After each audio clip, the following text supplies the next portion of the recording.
Welcome to Sleepy Love Tales, soothing romantic stories to help you relax and fall asleep. Let us know where you're listening from in the comments. If soft, heartfelt tales help you unwind, be sure to subscribe so you never miss a moment of calm. Now, let's begin tonight's story. The Breaking of the Yoke. The air in Lancaster County was a thick, living thing, woven from the sacred and the profane. The sweetness of alfalfa curing in the sun, the sharp ammonia of the chicken coop, the dark, rich breath of newly turned earth. It was a perfume of ceaseless labour, of a life yoked to the seasons and to God. White farmhouses and grey monolithic barns stood stark against the rolling green hills, their lines clean and severe, like a declaration of faith rendered in wood and stone. On the roads, the clip-clop of a horse's shod hooves and the whisper of buggy wheels on asphalt were the prevailing rhythm, a steady, unhurried heartbeat against the distant hum of the English world. Beneath this pastoral serenity, however, lay the Ordnung, the unwritten, unbreakable rules of the community. It was a silent, intricate latticework that governed every glance, every word, every choice from the cradle to the grave. It dictated the precise width of a hat brim, the sanctioned colour of a dress, and the proper distance a man and woman must keep between them in the public eye. For most it was a comfort, a bulwark against the chaos of the modern world. For Anna Lapp, it was a cage. At 24, Anna had the quiet grace of a wilting flower. Her shoulders curved slightly inward as if to protect a fragile, flickering light within. Her face, framed by the starched white of her prayer cap, was a study in placid obedience, but her eyes, the colour of a summer storm cloud, held a restlessness that felt to her like a mortal sin. Her hands, though, were her true confession. Calloused and work-worn from gardening, canning and cleaning, they were also the instruments of her secret rebellion. In the quiet hours after her daughter was asleep and the house was still, they moved with a life of their own, stitching together quilts of astonishing, forbidden vibrancy. Scraps of crimson, sapphire and emerald salvaged from English fabric stores and hidden away like treasure, bloomed under her needle into complex patterns that spoke of a world she had only ever imagined. They were prayers her lips dared not utter. Her life was a landscape of muted greys. Estranged from her husband Eli, a man whose piety had curdled into a bitter resentment she could not comprehend, she lived in a small gross-dardy house on her parents' farm.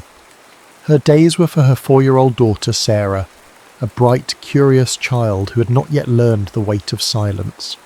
But her nights were haunted by the deep-seated fear that her unquiet heart, her yearning for a beauty her world deemed prideful, was a spiritual failing that would not only condemn her own soul, but cast a shadow over her innocent daughters as well. The spark arrived with the sound of hammers. Daniel Miller had been hired to repair the roof of the Stoltzfus barn which neighboured her parents' property. He was English, an outsider, and his presence was a quiet disruption. His truck, a dusty Ford the colour of rust, seemed an alien creature parked beside the neat rows of corn.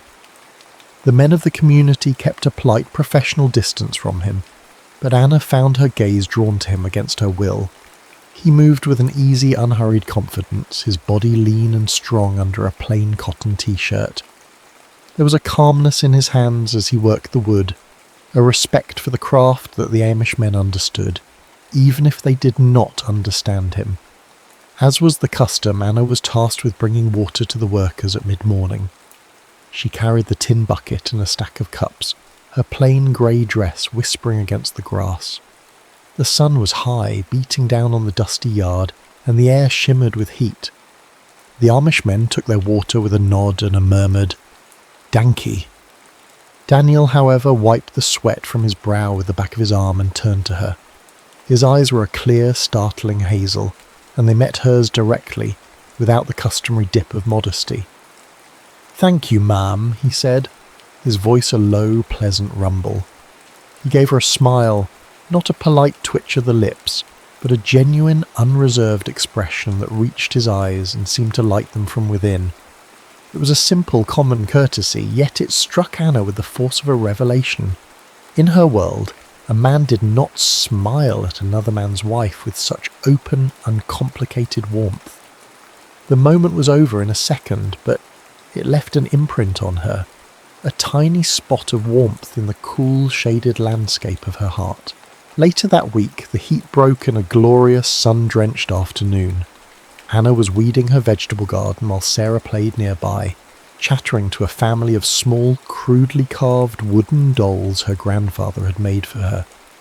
Anna was lost in the rhythm of the work, her hands in the warm soil, when she saw Daniel walking across the field that separated the two properties.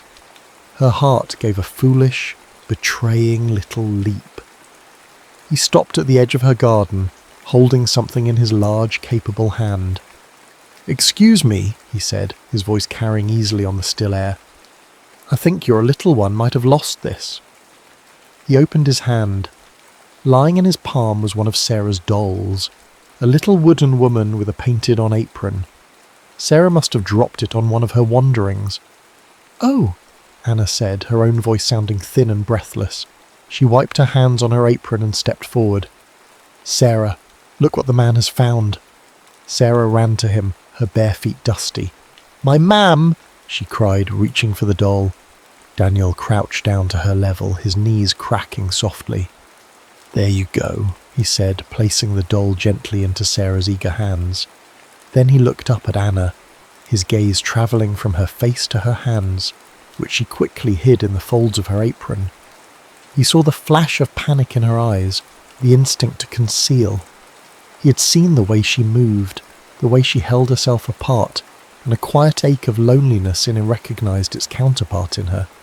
The community was a fortress, and he admired its strength, but he was beginning to see the prisoners it kept.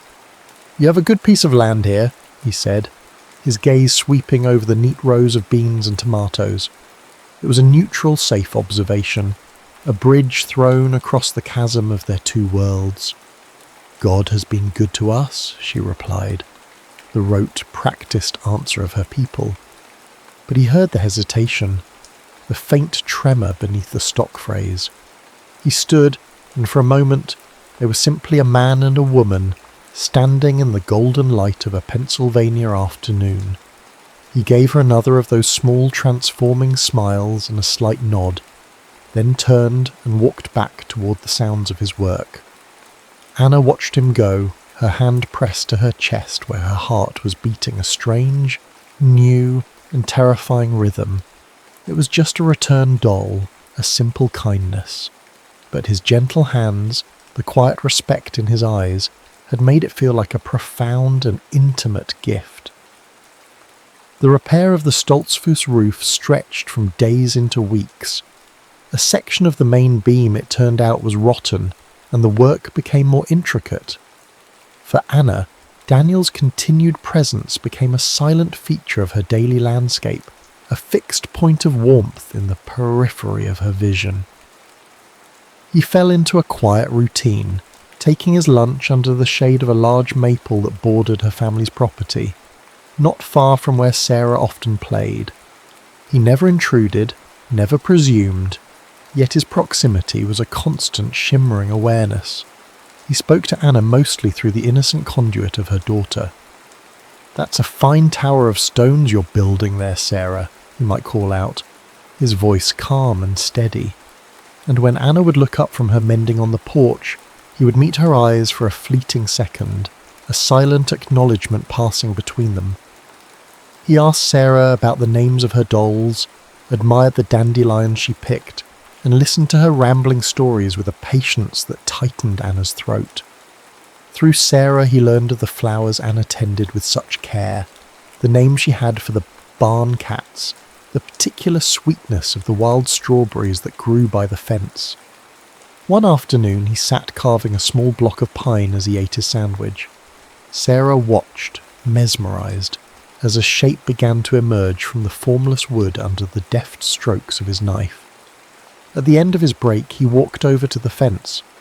"A gift for a hard-working girl," he said, offering the small carving to Sarah. It was a bird, its head cocked, its tiny form so exquisitely detailed that it seemed it might draw breath and sing. Sarah gasped with delight. Anna, compelled to politeness, came forward to thank him. As Sarah reached for the bird, Daniel's fingers, dusty with sawdust and warm from the sun, brushed against Anna's own. It was the briefest of contact, skin against skin, but a jolt, stark and brilliant as lightning, shot up her arm. She snatched her hand back as if burned. He pulled his away just as quickly, his hazel eyes widening with a shared shock. They both stood frozen, breathless, the air between them suddenly thick and heavy.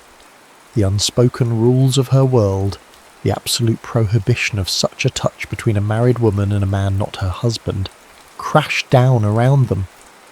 It was a shocking, terrifying violation, and in its aftermath a new and dangerous intimacy was born. The rains came the following week, a steady grey drumming that turned the fields to mud and confined everyone indoors. The downpour caught Anna returning from the chicken coop, and she took shelter in the barn where Daniel was packing up his tools. The scent of sawdust and petrichor, rain on dry hay, filling the cavernous space. The sound of the storm on the tin roof created a world apart, an isolated bubble of sound and shadow. "It's coming down hard," he said, his voice quiet in the echoing space. "Yeah, the fields need it," she replied, clutching her empty egg basket. She should have run through the rain back to the house, but she found herself rooted to the spot, held there by a strange inertia. He watched her for a moment, the dim light catching the stray strands of pale blonde hair escaping her cap. "Sarah tells me you make quilts." The words were so unexpected they startled her. She clutched the basket tighter. Yes, it is a useful skill." She said they were full of colours, like a garden after a rain. Anna's breath hitched. Her quilts were her secret heart, the one place she was wholly herself. To have them spoken of, especially by him, felt like being laid bare. Shame and a wild, defiant pride warred within her. He must have seen the conflict in her face. "I'd like to see one sometime," he said gently. "I appreciate fine handiwork." It was the way he said it, not with curiosity, but with a craftsman's respect. Something in her, a lock that had been rusted shut for years, began to give way. The risk was enormous, a clear violation of the spirit of the rules, if not the letter. But the need to be seen, truly seen, was a force more powerful than fear. "Wait here," she whispered, her voice barely audible over the drumming rain. Before she could lose her nerve, she set down her basket and ran from the shelter of the barn out into the downpour. The rain was cool on her face and plastered the thin fabric of her dress to her shoulders as she darted into the small Gross Dardy house. Daniel watched her go, a knot of anticipation and concern tightening in his chest. A moment later she emerged, running back with something large and bundled in her arms, shielding it from the worst of the rain with her own body. She came back into the barn, breathless, her cheeks flushed and tiny droplets clinging to her eyelashes. She was holding a rolled quilt, clutched to her chest like a child. In the dusty, golden light filtering through the high barn window, with the grey sheet of rain as a backdrop, she looked like a figure from a painting. Her hands trembled as she found a clear space on a low stack of hay bales. With a deep breath, she unrolled the quilt.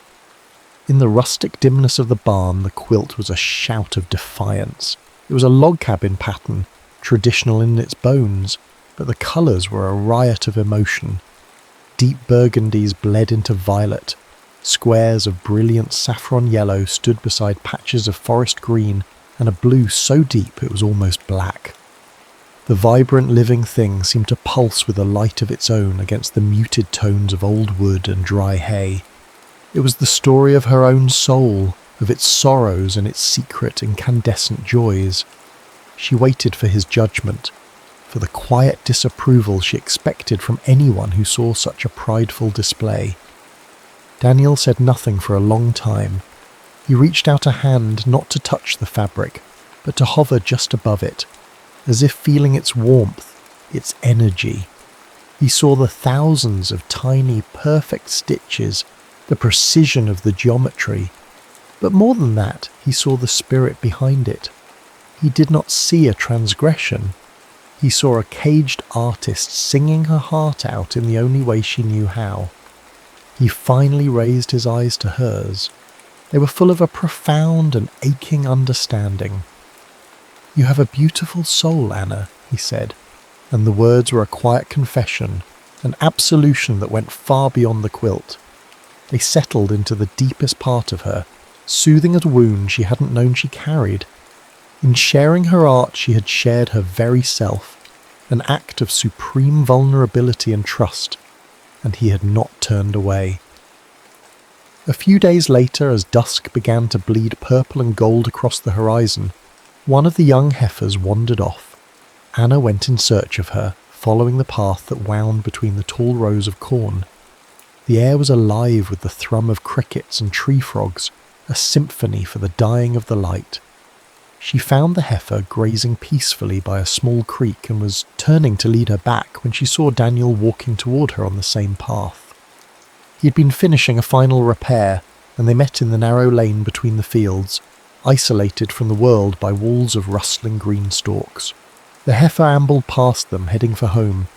Neither Anna nor Daniel moved. The air was charged, heavy with everything they had not said, everything they could not do. Words seemed clumsy, inadequate things. He took a half-step closer, his face shadowed in the twilight. He lifted a hand slowly, as if giving her every chance to retreat. She stood still, her heart a frantic drum against her ribs. He touched her cheek. His thumb, slightly rough from his work, stroked the soft skin just below her eye. The touch was exquisitely gentle, a question and a statement all in one. It was an act of reverence. Her eyes fluttered closed. She could feel his breath, warm and near. The desire for a kiss, a real kiss, was a tangible thing between them, a presence as real and potent as the coming night. It hung there in the space of a single breath, a universe of possibility and damnation. He held the touch for a beat longer, then let his hand fall away. Neither of them had dared to take that final irrevocable step, but the line had been crossed all the same. They stood in the gathering darkness, bound by a shared restraint that was its own form of torture, a slow-burning fire of longing that threatened to consume them both. The fragile, secret world that Anna and Daniel had built began to fray at the edges, then unravel with terrifying speed. The catalyst was her husband, Eli. He'd been spending most of his time working on a farm in a neighbouring county, his absences a source of quiet relief for Anna. But now he began to return more frequently, his presence casting a pall over the small house. He was a man hollowed out by a faith that had become a cudgel, his eyes holding a zealot's cold fire. And that fire was now fixed on his wife. He saw things. A glance held a second too long across a field, the way Anna's hand stilled in her lap when Daniel's truck rumbled past on the road. He saw the small carved bird that Sarah now treasured, and his face tightened into a mask of suspicion. He did not need proof. For a man like Eli, the feeling of a thing was the same as the fact of it. He began to speak, his words dropping like poison into the community's well of gossip. He spoke not of adultery, that was a charge too great to make without witnesses, but of a spirit of worldliness, of a wife's unseemly fascination with an outsider. The poison spread. Anna felt it in the way the other women's conversations would cease when she approached at the market. She saw it in the cool assessing stares of the men, in the sudden formality of her own parents, who loved her, but loved the order of their world more. The judgment was a physical weight, pressing the air from her lungs. One evening, Bishop Stoltzfus himself appeared at her door. He was a kind man, his face a road map of gentle wrinkles, but he was also the shepherd of his flock, and his first duty was to the whole, not the individual sheep. He sat at her kitchen table, his large hands resting on the wood, and spoke to her in the soft, sorrowful tones of Pennsylvania Dutch. "Anna," he began, "there is talk. Your husband is concerned. This Englishman, the carpenter, it is not proper for you to be seen in his company." "I have done nothing," she whispered, her hands clenched in her lap. "I bring the men water. I tend my garden. That is all. Your testimony, child, is what matters. It must be beyond reproach. For your sake, and for the sake of your daughter, you must guard your heart against temptation. You will stay away from him. This is not a request." The words were a death sentence to the small, hopeful thing that had begun to grow in her heart. She was trapped between the suffocating shame her faith had instilled in her since birth, and the profound, life-altering feeling of being truly seen and loved by Daniel. The fear of the Meidung, the shunning, was a primal terror. To be shunned was to become a ghost, invisible and unheard, a social and spiritual death from which there was no recovery. It was the complete loss of self, of family, of God, and so she obeyed. She built a wall around her heart, stone by painful stone. When Daniel was near, she herded Sarah inside. She took a different path to the mailbox, avoiding the sight of the barn. If their paths did cross, she would fix her eyes on the ground, her face a mask of cold piety, and walk past him without a word. Daniel was bewildered. He had no knowledge of the bishop's warning, no understanding of the insidious web of rumour tightening around her. All he knew was that the woman whose soul he had glimpsed, whose succulent strength had captivated him, had vanished. The open, vulnerable person he'd connected with was replaced by this cold, distant stranger.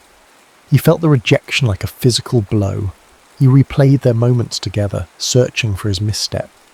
Had he been too forward?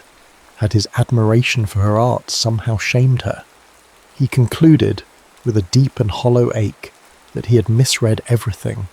He, the outsider, had blundered into a world whose rules he did not understand, and in his clumsiness had caused her nothing but pain.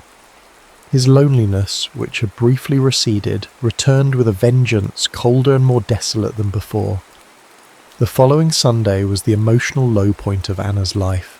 The rumours, fuelled by Eli's righteousness and her own forced distance from Daniel, had reached a fever pitch. Before the service began, the bishop spoke quietly to her. It was not a formal shunning, not yet. It was a warning, a public chastisement. He directed her to sit on a separate bench at the side of the room, away from the other families. Every eye in the meeting house was on her. As she walked to her place of shame, she could feel their judgment, a mixture of pity, condemnation, and a grim satisfaction that the Ordnung was being upheld. She sat with her back ramrod straight, her gaze fixed on the plain, unadorned wall, but she saw nothing. Her entire world, the only life she had ever known, had become a prison of cold, silent faces. Through the open window she heard the sound of an engine on the road. It was Daniel's truck. She watched it pass, a phantom from a life she could never have, a world of freedom she could not reach. He was leaving, his work on the barn now finished. He was driving away, believing she had rejected him, while she sat here, isolated and utterly, completely heartbroken, trapped by the weight of centuries of tradition that was pressing down, threatening to crush her fragile soul. The barn raising was meant to be a testament to the community's strength, a joyful ritual of unity where many hands made light work of a monumental task. For Anna, it was the stage for her immolation. The new barn on the Yoda farm stood as a massive wooden skeleton against the brilliant blue sky, and the air buzzed with the rhythmic pounding of hammers, the shouts of men, and the cheerful chatter of women laying out a feast on long trestle tables. Anna moved through the throng like a ghost, performing her duties with numb efficiency, her public shaming from the week before a fresh wound that left her feeling raw and exposed. Daniel was there, a fact that both thrilled and terrified her. His contract had been extended to deliver a final load of custom-milled lumber. He kept his distance, his face etched with a pained confusion that mirrored her own despair. Their eyes met once across the bustling yard, a fleeting, desperate connection that felt like a final goodbye. Eli chose his moment with a predator's instinct. As the families began to gather for the midday meal, he strode into the centre of the clearing, his face pale with a furious piety. He pointed a trembling finger at Anna. "This woman!" he shouted, his voice cracking with emotion. The hammering stopped. A shocked silence fell over the crowd. "She stands among us, but her heart is with the outsider. She shames my name, she shames our family, she shames this community with her whorish thoughts." A collective gasp rippled through the onlookers. Public accusations of this magnitude were almost unheard of. Anna stood frozen, the blood draining from her face. She felt hundreds of eyes on her, stripping her bare. Daniel, who'd been loading straps by his truck, dropped what he was doing and started forward. He didn't run. He walked with a steady, deliberate pace that was somehow more menacing than any sprint. He stopped a few feet from Eli, his body a solid wall between him and Anna. "That's enough," Daniel said, his voice low and dangerously calm. "Leave her alone." "You will not speak here, Englishman," an elder warned, stepping forward. But it was Anna who silenced them all. Something inside her, the part of her that had endured in silence, the part that had stitched her vibrant soul into secret patterns, finally broke its yoke. She lifted her chin, and though her body trembled, her voice, when it came, was clear and resonant, cutting through the heavy air. She looked not at her husband, the source of her immediate pain, but past him, to Bishop Stoltzfus, the arbiter of her world. "He is wrong," she said. The crowd leaned in, straining to hear. "I have not shamed my vows with my body." She paused, taking a deep, shuddering breath, gathering all the courage she possessed. "But in my heart..." Her gaze flicked to Daniel, a look of raw, unadorned love. "In my heart, I love Vivan, and I will not lie to God by denying it." The confession hung in the air, audacious and irrevocable. It was a sin, a defiance, and a declaration of freedom all at once. The bishop's kind face hardened with sorrow and the unyielding weight of his duty. He raised a hand, and the judgment was passed without trial, for her own lips had condemned her. "Meidung," he declared, the single word sealing her fate. Anna was officially shunned. The effect was instantaneous and brutal. Her mother, who was standing nearby, let out a choked sob and turned her back. Her father's face became a mask of stone. The people she had known her entire life, the faces that had populated her world since birth, dissolved into a gallery of strangers.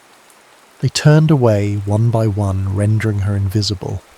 In that moment of absolute social annihilation, as her universe collapsed into a void of her own making, she felt a hand slide into hers. It was Daniel.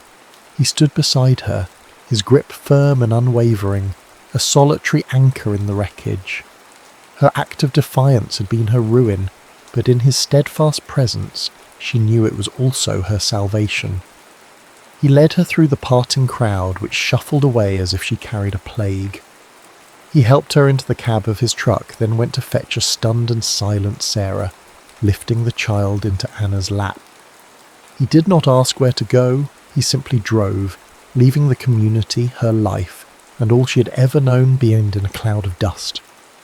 He took them to a small, simple house on the edge of the nearest town, a place he must have hastily rented that morning, sensing that the day held a terrible potential. The house was sparsely furnished, smelling of dust and disuse, but it was a sanctuary. Once inside, with the door closed against the judging eyes of the world, the shock that had held Anna rigid began to give way. A storm of grief, fear, and a terrifying, exhilarating freedom broke over her. She began to sob, great wrenching sounds that came from the very core of her being. Daniel didn't offer platitudes or useless comforts. He simply pulled her into his arms and held her, absorbing the tremors that racked her body. He held her until the storm passed, until only shuddering breaths remained. Sarah, frightened by her mother's grief, had curled up on a worn armchair in the main room and fallen into an exhausted sleep. Gently, Daniel lifted the child into his arms. He carried her into the house's other small bedroom, laid her on the narrow bed, and pulled a thin blanket over her before quietly closing the door, granting them a space of their own. When he returned, Anna was standing by the window, looking out but seeing nothing. He went to her and tilted her chin up, his thumbs gently wiping the fresh tears from her cheeks. Her face was swollen, her cap askew, but he looked at her as if she were the most beautiful thing he had ever seen. The air in the room was thick with unspoken emotion, with the sheer magnitude of her sacrifice. "Anna," he whispered, his voice hoarse. And then their restraint, held taut for so many weeks, finally shattered. Their first kiss was not gentle. It was a desperate, hungry collision of fear and relief, of gratitude and pent-up passion. It was the taste of salt tears and the scent of sawdust, a raw and honest claiming.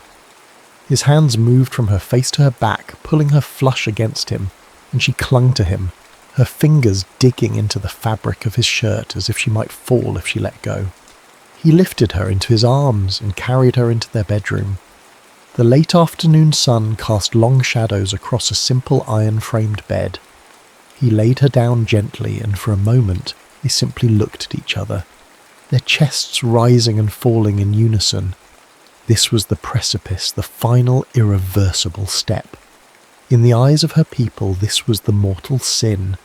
But as he began to unlace the back of her plain dress, his fingers sure and reverent, she knew it was not a sin, it was a sacrament of their own making. The layers of her prescribed identity fell away with her clothes. The austere dress, the apron, the cap that had bound her hair. He undressed her slowly, as if unwrapping a priceless gift. His gaze a worship. When she lay before him in the shadowed light, vulnerable and pale, a new kind of fear flickered in her eyes. It was the fear not of damnation, but of the unknown territory of her own body, a body she had only ever known in the context of duty and shame. He seemed to understand. He did not take her then. Instead, he explored her with a tenderness that was its own kind of consummation. His mouth traced a line from her collarbone to the soft swell of her belly, his hands mapping the curve of her hip, the line of her thigh. It was a slow, sacred discovery, a wordless communication that spoke of reverence, of adoration. He was not just taking a body, he was embracing a soul. He was showing her that this, the heat of skin, the gasp of pleasure, the arch of her back, was not separate from the spirit he so admired, but an extension of it. It was the body's truth, as pure and honest as the confession she had made hours before. When they finally came together, it was a union that transcended the physical. It was a fierce, molten joining of two solitudes, a sealing of their bond against the world that had cast her out. For Anna, it was a revelation, a breaking and a remaking. In his arms, in the raw, vulnerable, and deeply emotional honesty of their lovemaking, she discovered that her body was not a source of shame, but a vessel of profound connection. She had lost her world, but in this small, sun-striped room, she had finally truly found her soul. And Daniel, witnessing the terrifying cost of her love, knew with absolute certainty that his purpose was no longer just to build barns, but to spend the rest of his life building a world worthy of her. The first few months were a quiet crucible. Anna, Daniel and Sarah forged a new life in the small rented house that stood at the intersection of two worlds.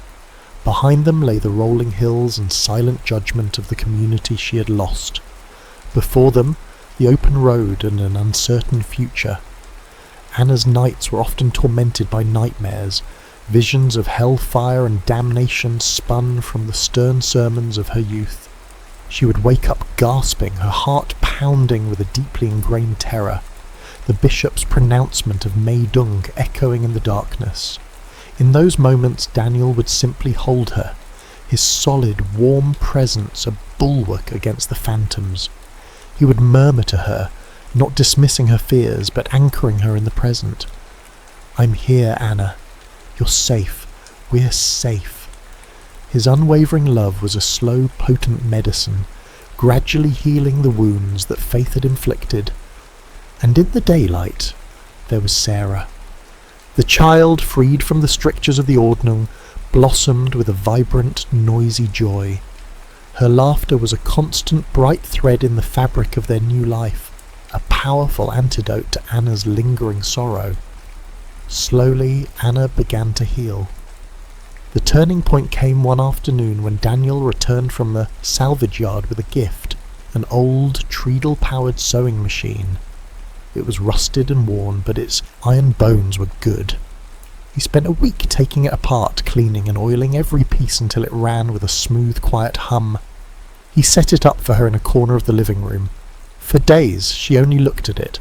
Her needles and thimbles, her hidden scraps of fabric felt like relics from another life, artifacts of a secret self she was no longer sure she knew. Then one morning, watching Sarah draw a picture with a box of new brilliantly coloured crayons, Anna felt a familiar stirring in her hands. She sat down at the machine, took a deep breath and began to sew. She did not quilt in secret now. She worked openly in the light of the main room, with Sarah playing at her feet. She started with the traditional patterns she knew by heart. The lone star, the drunkard's path, the double wedding ring, the geometric purity that was her heritage. But she rendered them in a palette that told the story of her journey.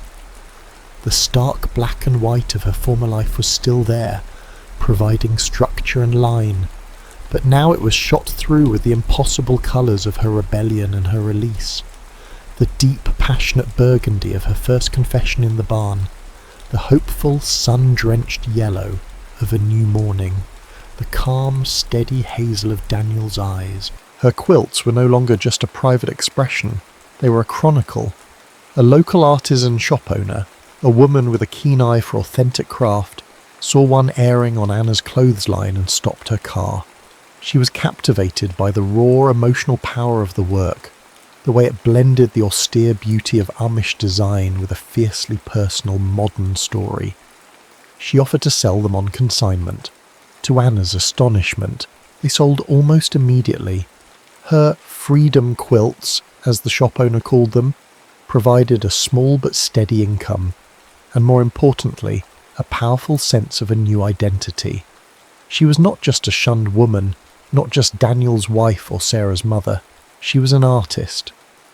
One cool evening in late autumn, as the sun set in a blaze of orange and violet, Daniel took her hand. "I have something to show you," he said, a quiet excitement in his voice.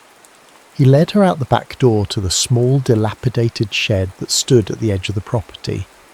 He had spent the last several weeks working out here in his spare hours. When he opened the door, Anna gasped. The interior had been completely transformed. The dirt floor was gone, replaced by smooth, polished wood. The walls were clean and white, and shelves had been built to hold her fabrics and threads. In the centre of the room sat her sewing machine and a large cutting table. He had installed perfect clear lighting, but the most breathtaking feature was the window. Where there had once been only rough windowless planks, he had cut a wide horizontal opening that looked out not on a restrictive community or a neighbour's barn, but on the open road and the vast, endless sky of the setting sun. He had built her a room of her own. "A place for your soul to speak," he said softly, his arms coming around her from behind, his chin resting on her shoulder. Tears streamed down Anna's face. But these were not the tears of grief or fear that had haunted her for so long. They were tears of profound, overwhelming gratitude. She turned in his arms, her hands coming up to cup his face, her gaze locking with his. In his eyes she saw her home. She saw her peace. She saw her future. Redemption, she finally understood, was not about returning to the fold that had cast her out.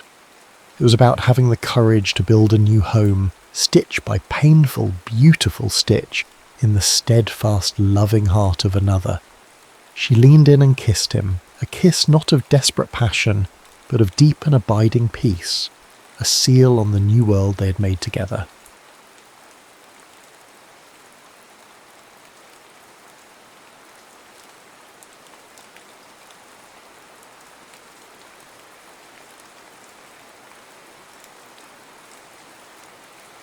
Rosewater and Cornfields. The old farmhouse did not measure time in hours, but in heartbeats. It was a living museum of their love, a reliquary built of shiplap and fieldstone, each object within its walls saturated with the 63 years Thomas and Margaret had shared.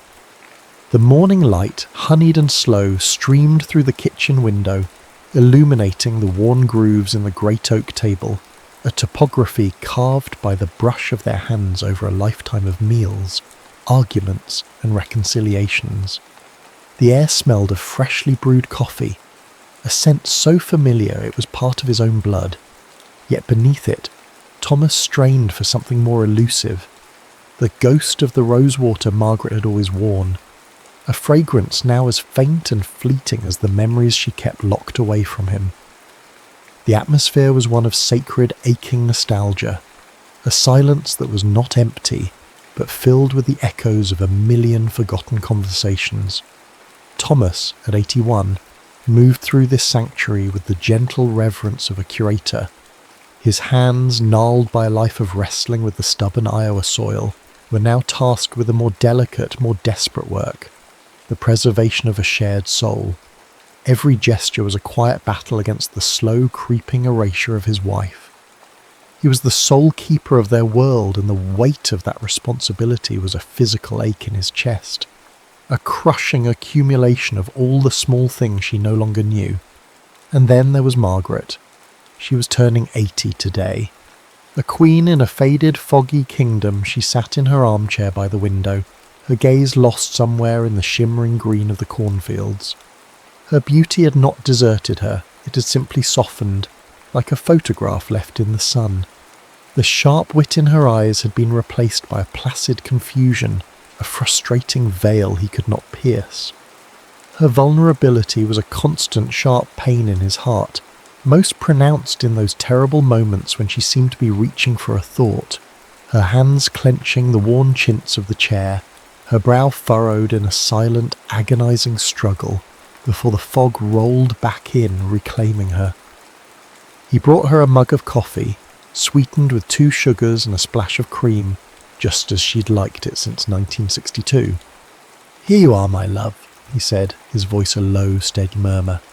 She took it without looking at him, her fingers wrapping around the warm ceramic by rote.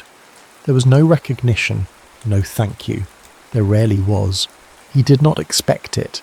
Yet the absence of it was a tiny death he experienced a dozen times a day. He sat at the table, his own mug warming his palms, and watched her. The silence stretched, filled only by the ticking of the grandfather clock in the hall, a wedding gift from her parents, and the soft sigh of her breath. He began to hum, a low, tuneless sound at first, then coalescing into a melody. It was their song, a simple tune from a long-ago film they'd seen on their 3rd date, the one where he had finally worked up the courage to kiss her as they walked home under a canopy of stars. "Dream, when you're feeling blue," he hummed it every morning. It was a prayer, a ritual, an incantation. He wasn't merely hoping for a reaction. He was performing an act of remembrance, an offering to the woman who was both here and not here. He laid the memory at her feet, hoping she might stoop to pick it up. Her fingers, which had been restlessly picking at a loose thread on the arm of her chair, stilled. Thomas's breath caught in his throat. He kept humming, his heart a frantic drum against his ribs. It was happening. For a single breathtaking second, the placid vacancy in her blue eyes dissolved. The fog thinned, and through it, a flicker of light, of pure undiluted recognition ignited. Her gaze shifted from the window and found his. She saw him. It was a look he had not truly received in years, a look that spoke of shared secrets and private jokes, of winter nights by the fire and summer days in the fields. It was the look of his Maggie. The connection held for a heartbeat, a fragile, shimmering bridge thrown across a vast and silent canyon. In that instant, he was not a caretaker, and she was not a patient. They were Tom and Maggie, young and invincible, the scent of rosewater and hayfields clinging to them. Then, as quickly as it had come, it was gone. The light in her eyes extinguished, the fog rolled back, thick and impenetrable. Her gaze slid past him, back to the indifferent green of the corn. Her fingers resumed their anxious picking at the thread. The moment's absence was more profound than the years of emptiness that had preceded it. It left him breathless, hollowed out. But as the shock subsided, something else rushed in to fill the void. A fierce, terrifying hope. It was a dangerous, seductive thing, this hope. It promised a miracle while threatening a deeper devastation if it proved false. But as he sat there, the melody still a ghost on his lips, he knew he would cling to it. That single flicker had been enough. It was a spark in the darkness, and for the first time in a very long time, Thomas felt the warmth of the sun. By midday, the quiet farmhouse was transformed. The air, once heavy with nostalgic silence, now thrummed with the vibrant, chaotic symphony of family. Cars lined the gravel drive, and the screen door slapped open and shut as children and grandchildren and great-grandchildren spilled into the house, their voices a testament to the life Thomas and Margaret had built from nothing but love and stubborn Iowa dirt.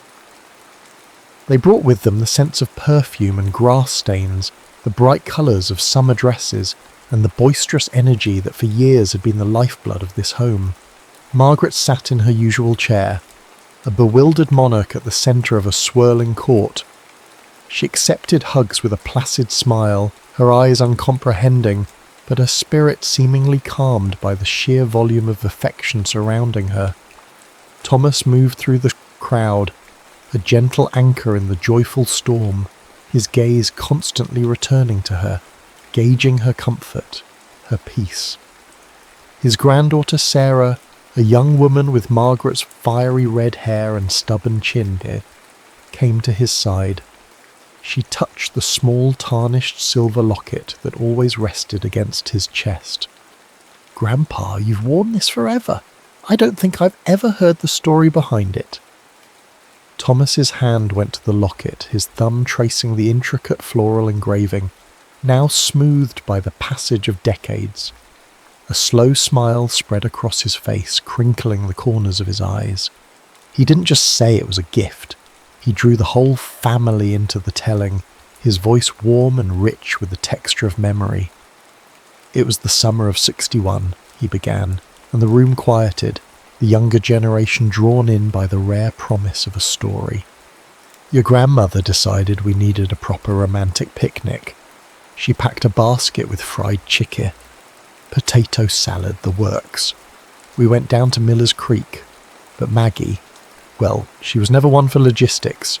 She'd packed the blanket right at the bottom, under everything else." He chuckled, a sound like rustling leaves. "So we're pulling everything out, balancing plates on our knees, when this big old bullfrog, must have been the king of all frogs, decides to take a flying leap straight into the bowl of potato salad. Sent it flying everywhere, all over my shirt, in her hair." Laughter rippled through the room.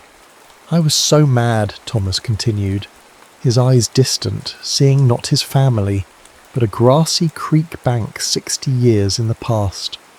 And then I looked at her, and she was laughing, not just a little giggle. She was howling this big, beautiful, unladylike snort, with potato salad dripping from her earlobe. And in that moment I knew her laughter was the most beautiful sound I would ever hear in my life. The next day she gave me this, said it was to remember that a little chaos was good for the soul. He looked over at Margaret, his voice dropping to a whisper meant only for her. She was right, wasn't she, my love? Later, as the party preparations reached their peak, it was time to help Margaret dress. This was a daily ritual, but today it felt like a sacrament. He led her gently to their bedroom, the same room where they had slept side by side for over 60 years, the scent of her rosewater and his Old Spice still clinging to the curtains. He had laid out a dress of soft lavender, a colour he'd chosen specifically, remembering the wild lilacs that had bloomed with impossible fervour on their wedding day. As he helped her arms into the sleeves, his movements were slow, practiced, and full of a tenderness that transcended the simple mechanics of the task. He began to murmur the story of that day to her, a one-sided conversation that was nevertheless a profound act of connection. The church was so hot, he whispered, his fingers finding the small pearl buttons at her back. Your father was sweating right through his suit, but you looked so cool, so beautiful, like you'd just stepped out of a garden. He fastened the first button.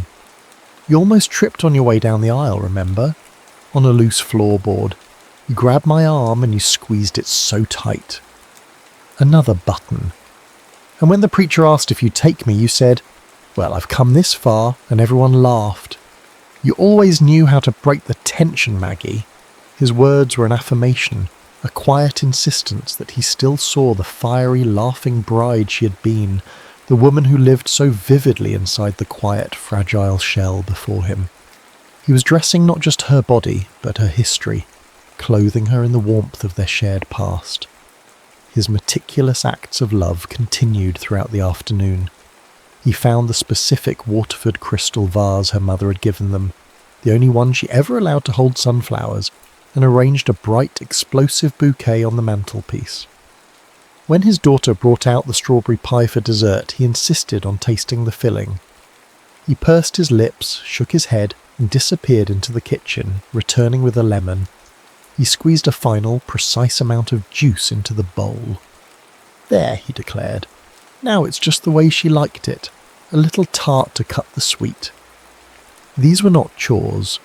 They were the physical language of their romance, the grammar of his devotion. The sensory details accumulated, the brilliant yellow of the sunflowers, the sweet and tart scent of the pie, the joyful noise of family, the soft texture of her lavender dress beneath his hand as he guided her back to her chair. He was consciously, desperately trying to build a bridge of sensation, a pathway back to her.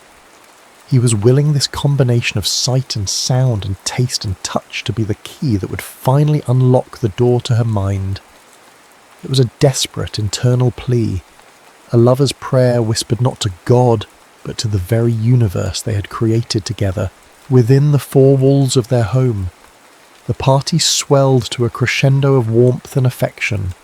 The great oak at the front of the house, the same tree under which they had exchanged their vows, cast long, benevolent shadows across the lawn as the sun began its slow descent. Inside, the air was thick with love, a palpable force generated by 3 generations of a family built on the bedrock of Thomas and Margaret's union. She was the absolute centre of this universe, the sun around which they all lovingly orbited, and it was in this moment of perfect familial communion that the rift appeared with brutal, heart-stopping clarity. One of the great-grandchildren, a boisterous 4-year-old named Leo, let out a sudden, joyful shriek as he won a game of tag, his voice cutting through the gentle hum of conversation like a shard of glass. Margaret flinched as if struck. Her body went rigid in her chair, her placid expression shattering into a mask of pure, primal fear. Her hands flew up to her face, and a small wounded sound escaped her lips. The sudden noise had breached the walls of her fog, not with a key, but with a battering ram, leaving her exposed and terrified. The family's chatter died instantly. A hush fell over the room. Thomas was at her side in a heartbeat, his hand reaching for hers. "It's all right, Maggie. It's just the children playing. You're safe, my love." But the true heartbreak was yet to come. She pulled her hand away from his touch. Her terrified gaze swept the room of familiar loving faces, her children, her grandchildren, and saw only a crowd of strangers. And then her eyes, wide and pleading, landed on Thomas.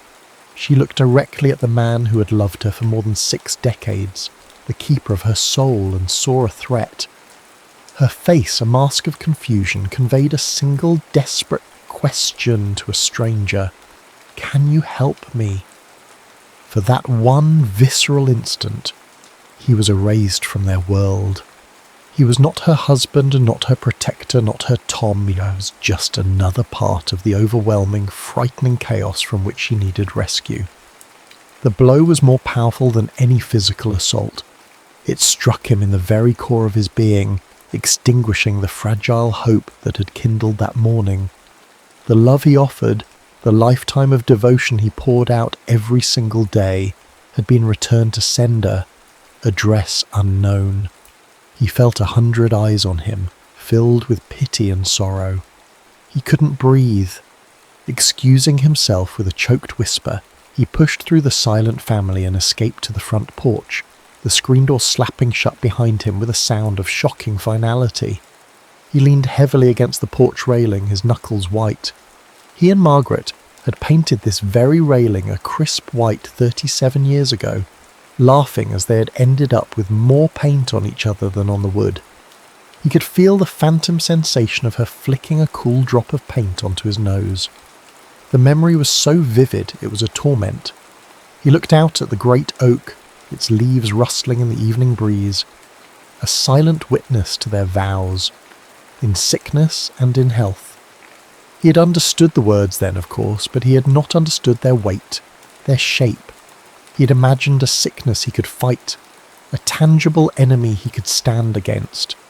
Not this slow, cruel dissolution, not this unbearable solitude of being the sole keeper of those vows. He was surrounded by the evidence of their shared life, the porch swing where they'd watched thunderstorms roll in, the garden where she'd coaxed roses from the stubborn clay, the fields he'd worked until his body ached, all for her, for them.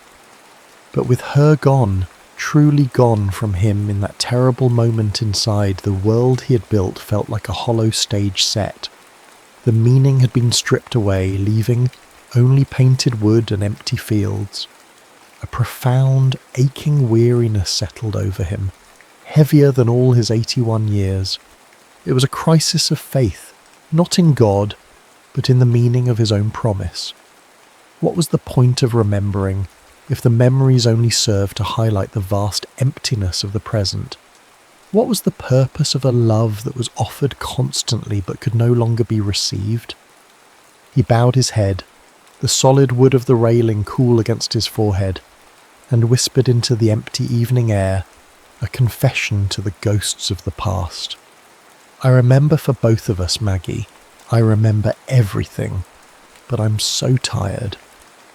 The storm of his grief held back for so long finally broke within the supposed sanctuary of a house overflowing with love. As twilight painted the Iowa sky in shades of bruised purple and soft rose, the family gathered in the living room. Sarah, ever the organizer, had prepared the day's final tribute, a slideshow, a digital quilt stitched together from 63 years of photographs. The lights dimmed, and the projector whirred to life. Images flickered across the portable screen set up against the far wall. A black and white photo of an impossibly young Thomas in his army uniform, his arms slung possessively around a beaming, red-lipped Margaret. Their wedding day, standing beneath the great oak, her face a constellation of joy, the births of their children, awkward school pictures, family vacations packed into a station wagon, the years spooling out in a silent, luminous cascade. Thomas sat beside Margaret, holding her hand. Her fingers lay limp and unresponsive in his. She stared at the screen with the same vacant placidity she had worn all day, the images of her own life failing to penetrate the fog. Thomas watched, his heart a dull, heavy stone in his chest. Each happy photo was a fresh torment, a reminder of the stranger now sitting beside him. Then the final picture appeared, a recent one, taken last fall. Thomas and Margaret on the porch swing, his arm around her, her head resting on his shoulder. It was a portrait of enduring love, but also of profound loss. As the image held on the screen, music began to drift from the small speaker Sarah had set up. It was their song. Dream. When you're feeling blue. Thomas closed his eyes, the melody a sweet agony. He felt a faint pressure on his hand. He opened his eyes and looked down. Margaret's fingers were curled around his, not a twitch, but a definite gentle grasp. He looked at her face. The slackness was gone. Her brow was furrowed, her lips parted slightly. She was listening. The music was reaching her, winding its way through the tangled pathways of her mind. And then she turned her head, her gaze leaving the screen and finding his in the dim, flickering light. Her eyes were clear. The fog was gone. "Tom," she said. It was not the whisper of a ghost. It was her voice, the rich, warm timbre he thought he had lost forever. The melody that had been the soundtrack to his entire adult life. The sound of her saying his name, his real name, struck the air with the force of a thunderclap. Time stopped. The whir of the projector, the quiet sniffles of his children, the chirping of crickets outside, it all vanished. There was only the sound of his name in her voice and the impossible, undeniable clarity in her eyes. In that moment, love, pure and timeless, confronted the cruel chaos of the disease, and it won. What followed was not a miracle, but a resurrection. For 2 hours, Margaret was home. It wasn't a fragile, flickering presence. It was a cascade of impossibly specific, beautiful moments. She reached up and touched a small silvery scar on his jawline. "The old Johnson tractor," she whispered, her fingers tracing the mark. "I told you that clutch was tricky." She looked across the room at their son David and his wife. "Ella," she said, her voice strong, "that colour blue suits you. You should wear it more often." Ellen burst into tears. Margaret's gaze found her daughter, Kate. "Is that old diary of yours still tucked away in the loose floorboard under your bed?" Kate could only nod, sobbing openly. These details were not vague recollections. They were the hard, undeniable currency of a shared life, irrefutable proof that it was her. She was here. Finally, she turned back to Thomas. "Will you dance with me, Tom?" He could barely breathe, but he managed to nod. He helped her to her feet, and as their family watched in stunned, reverent silence, he led her to the centre of the room. He put his hand on her waist, and she put hers on his shoulder. Their other hands clasped, fingers interlacing in a familiar, perfect fit. The slideshow was over, but Sarah, sensing the sacredness of the moment, had started the song again. They began to move, a slow, shuffling dance that was the ultimate, holy consummation of their life together. It was a conversation held in touch and memory. His hand found the familiar, perfect curve of her back. Her head settled into the hollow of his shoulder, as if it were a space carved out by God for that exact purpose. He could feel the warmth of her breath against his neck, smell the faint, clean scent of her hair. This was not the tentative, careful way he held her now when helping her walk. This was the way he had held her at their wedding, their children's weddings, in the kitchen on 1,000 random Tuesday nights. This physical reunion, steeped in the quiet reverence of a love that had weathered all storms, was a wordless renewal of their vows. He felt the tension and weariness of the last few years drain out of him, replaced by a profound, soaring joy. He was not a caretaker.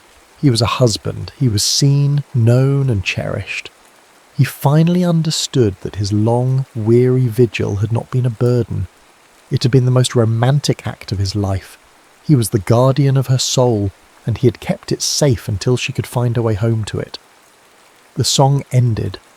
They stood motionless in the centre of the room. She slowly lifted her head from his shoulder and looked up at him, her eyes as clear and bright as they had been on the day they met. A small wry smile played on her lips, a look he knew as well as his own reflection. "See," she whispered, her voice full of a gentle, loving admonishment. "I told you I wasn't going anywhere." The miracle did not end with a sudden, cruel finality. Margaret's light did not switch off. Instead, it receded slowly, gently like a tide at sunset, leaving behind the iridescent, priceless shells of new memories on the shore of their lives. For another hour she sat with them, her presence a soft, warm glow. Her sentences grew shorter, her focus softer, but the fear was gone, replaced by a deep and abiding peace. When she finally drifted back into the quiet of her own mind, it was with Thomas's hand in hers, a faint, contented smile on her lips. For Thomas and his family, the resolution was profound. The aching grief that had been a constant, unspoken guest in their home was gone, replaced by a cathartic sense of peace. They had been given the ultimate gift, not a cure, but a confirmation. The woman they loved, the matriarch who had shaped their very beings, was not gone. She was merely hidden, her essence intact, her love for them an indestructible, eternal force. The slideshow and the dance had not been a farewell, they had been a reassurance. The family departed slowly, their goodbyes different from all the ones that had come before. They were no longer speaking into a void. They kissed her cheek and whispered their love to her, knowing now with absolute certainty that somewhere deep inside she heard them. Later that evening, after the last car had pulled away and the house had settled back into its familiar quiet, Thomas guided Margaret out to the front porch. The air was cool and smelled of damp earth and coming rain. The moon was a silver sliver in the vast, starry sky. They sat on the old wooden swing, its gentle creak a familiar lullaby. Thomas began to hum their song again, but this time it was different. He was not humming with the desperate hope of the morning, nor with the longing of a man trying to breach a fortress. He was humming with quiet, contented communion. It was a shared secret, a melody that now belonged to a new memory, the most precious one of all. They swung in silence for a long time, the rhythm of the swing like a slow, steady heartbeat. In the midst of her fog, as the last vestiges of her clarity faded back into the mist, Margaret did something instinctual, something profound. She leaned her head over and rested it on his shoulder, her body fitting against his in a perfect physical echo of their dance. Her eyes were closed, her breathing soft and even. It was an act of love that lived deeper than memory, a cellular knowledge that this man, this shoulder, this presence was home. It was the final beautiful grace note to a day of impossible grace. Thomas stopped humming and simply held her. He looked up at the great oak, its branches spread like protective arms over the house. He was still the keeper of their world, the curator of their memories. But he was no longer tired, the weight had been lifted. He was a husband who had been given back his wife, if only for a few sacred hours. And he knew, with a certainty that settled deep in his bones, that their love was not a story contained in the past. It was a living, breathing thing, an enduring, eternal monument that even time itself could not erode. He closed his eyes, holding his love close, and listened to the quiet, steady rhythm of her heart.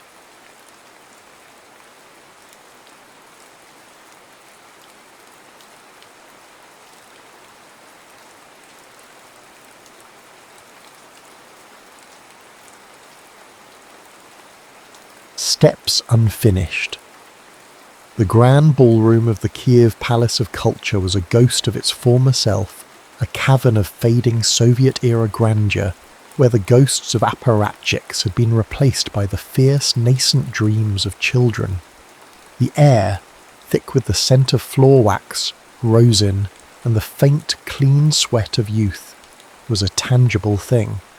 Sunlight, the colour of pale honey, streamed through towering arched windows, catching the dust motes as they danced over the parquet floor like a galaxy of tiny captured stars.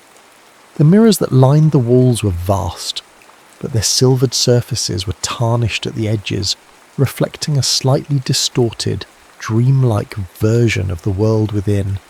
A world of disciplined bodies and untamed ambitions.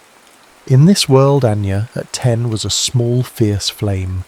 She was tiny for her age, a slip of a thing with a coil of dark hair pinned tightly at the nape of her neck and eyes that burned with a light far too old for her years.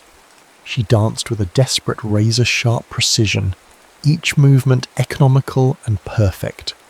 Her family had sacrificed everything for these lessons. Her talent was their only currency, their only hope for a life beyond the grim grey blocks of their neighbourhood. Every extension of her leg, every arch of her back was a testament to their unwavering faith and her relentless drive. She was a lonely child, set apart by the intensity of her focus, a girl who understood sacrifice better than friendship. Dima, at 11, was her opposite. He was tall for his age, with a natural, languid grace that made him seem boneless. The weight of legacy rested on his slender shoulders. His parents were decorated champions, their medals and trophies lining the shelves of their apartment like a shrine to a glorious past. He felt the silent pressure of their expectations, the unspoken command to follow in their footsteps, to carry the family name to even greater heights. But his soul, the truest part of him, came alive only when the music began. In the heart of the melody there were no expectations, no legacies, only the pure, unadulterated joy of rhythm and movement.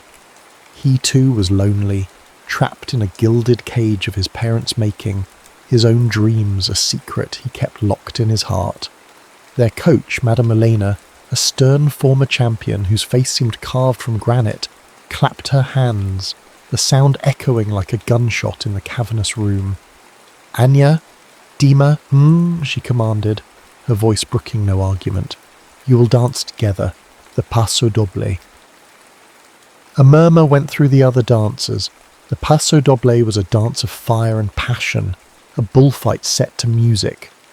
It required a connection, a chemistry that could not be faked. Anya and Dima had never danced together before. They were the two most promising students in the academy, but their styles were so different, their energies so seemingly opposed.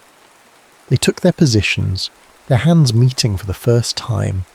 Anya's small hand was swallowed in Dima's larger one. She looked up at him, her dark eyes challenging, and he looked down at her, his grey eyes calm and steady. In that first touch, a jolt of recognition passed between them, a silent acknowledgement of the shared loneliness, the shared hunger that lay hidden beneath their carefully constructed exteriors. The first notes of the music, a dramatic, almost violent flourish of trumpets and guitars, sliced through the air, and then the world fell away. It was not practice. It was a duel, a challenge, a conversation held in a language older than words. Dima was the matador, his movements bold and commanding, his body a study in controlled power. Anya was the cape, a flash of scarlet and gold flowing and elusive, her every move a response to his. A taunt, a promise that they moved as a single entity, their bodies speaking to each other with an intimacy that was shocking in its immediacy. The other dancers, one by one, stopped their own practice, their mouths slightly agape, their eyes wide with a mixture of envy and awe. Madame Elena, her arms crossed over her chest, her face a mask of professional inscrutability, felt a rare, unfamiliar stirring of emotion in her chest. The music swelled, the rhythm grew more complex, the story they were telling more intense. Dima led, Anya followed, but it was a partnership of equals, a dance of two souls recognizing each other in the heart of the music. For those few breathtaking minutes, there was no past, no future, only the electric present, the shared breath, the sweat that beaded on their foreheads, the heat that radiated from their bodies.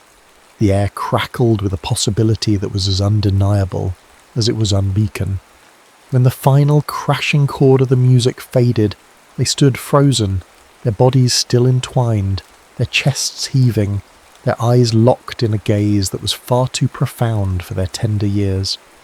The silence in the ballroom was absolute, a sacred space carved out by the magic they had just created.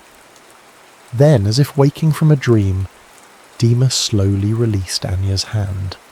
The spell was broken, but the spark, the undeniable, almost fated spark of chemistry, had been ignited. It was a fire that would burn, banked, but never extinguished, for the rest of their lives.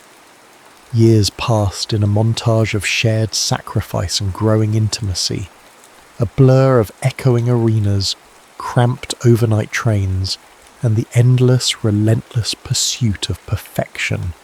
Their partnership became an exclusive world, a universe of two built on a foundation of trust so deep it required no words.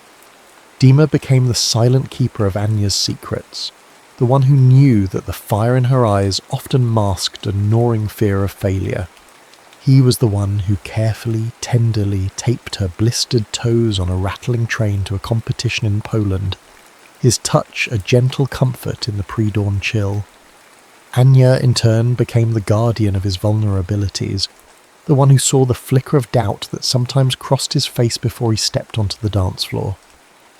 It was she who meticulously sewed a loose sequin back onto his costume moments before a final, her needle flashing in the dim light of a backstage corridor, her quiet competence a calming balm to his frayed nerves. Their lives were a tapestry woven from whispered strategy talks in the echoing hallways of arenas across Europe, of shared cheap snacks that tasted like feasts because they were eaten together, of knowing glances exchanged over the heads of judges and competitors. They learned to read each other's thoughts, to anticipate each other's moves, to communicate in a language of subtle shifts in weight, of the slightest pressure of a hand, of the shared rhythm of their breathing. Their world was the 20 by 30 metre expanse of the dance floor, and in that world they were everything to each other.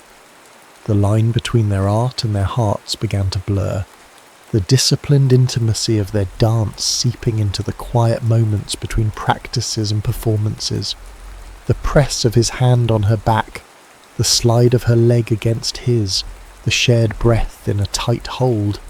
Every movement was a study in controlled passion, a slow-burn tension that was a fire banked, a love suppressed for the sake of a shared sacred dream.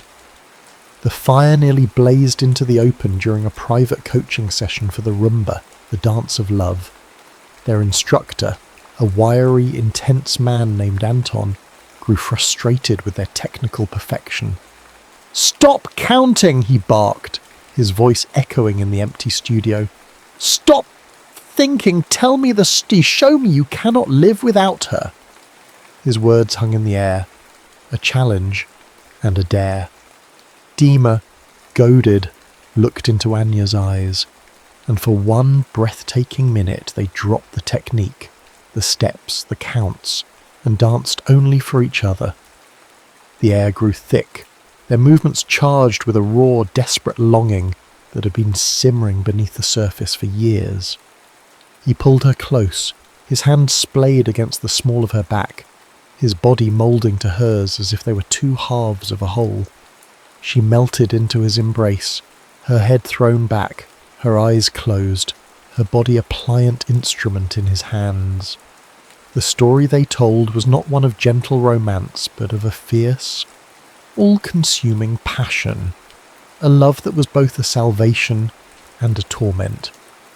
The moment the music ended, they sprang apart, shaken and blushing, the unspoken truth hanging between them like a tangible thing. The air was thick with it, the silence deafening. They could not look at each other, could not speak. The shared dream, their pact, was the only thing that held them back from the precipice. That dream came a step closer to reality after a career-defining win at the German Open. Swept up in the glittering chaos of the awards ceremony, the flash of cameras, the roar of the crowd, the scent of victory and champagne, Dima pulled Anya into a quiet alcove behind a velvet curtain. Flushed with victory and adrenaline, He cupped her face in his hands, his thumbs tracing the sharp, delicate lines of her cheekbones.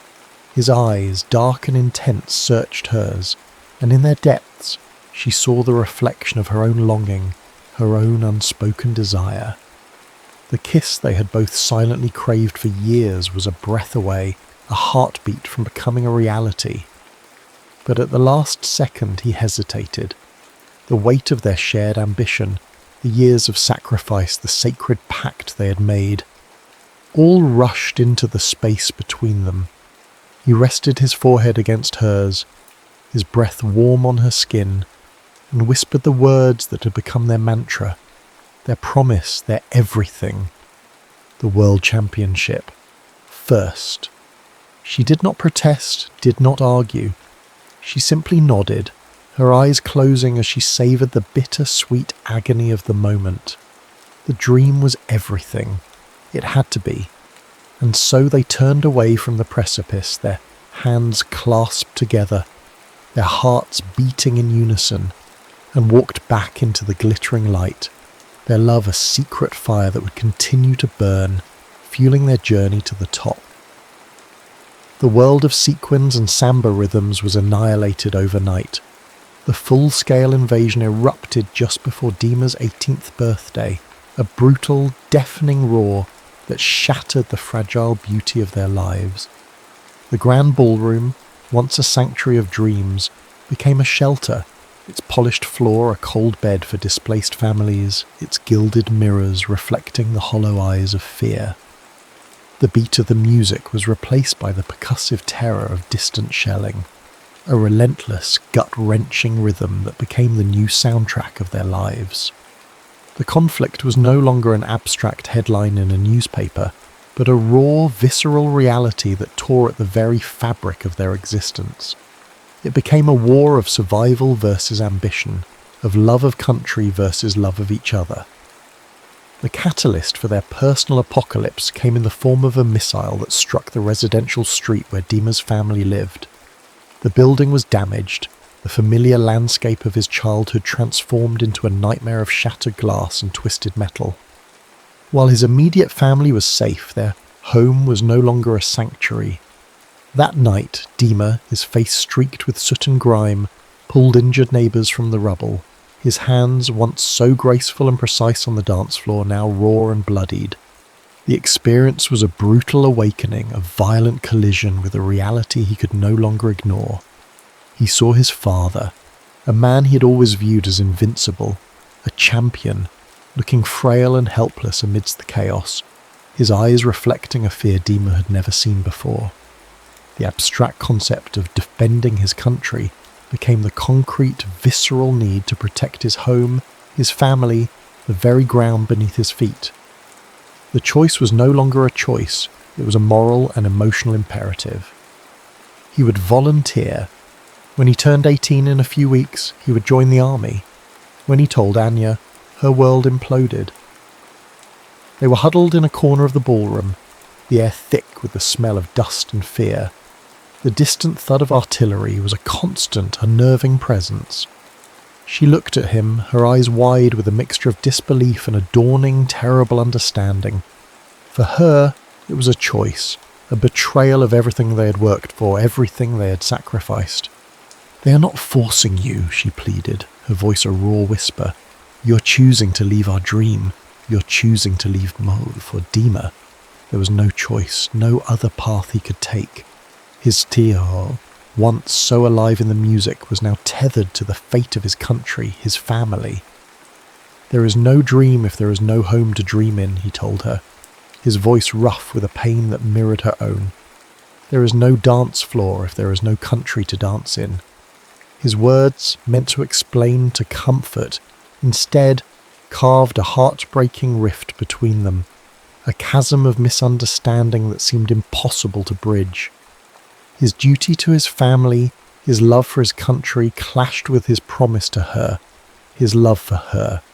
Two right but incompatible choices, two hearts breaking under the weight of a world they could no longer control.